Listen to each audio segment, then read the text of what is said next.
beans on Passover. No religious mandate, custom. I'll go off the topic a little bit. What about Jewish food? Is there such a thing as Jewish food? Name a Jewish food. Vegetables, dumplings, knedel, German. Only use boxes. Challah bread, egg bread. Come on, everybody. Why not?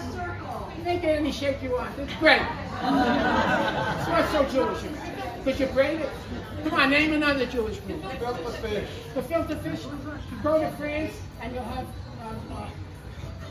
canals. My grandmother's was Wait a minute. Good or bad? It's canals.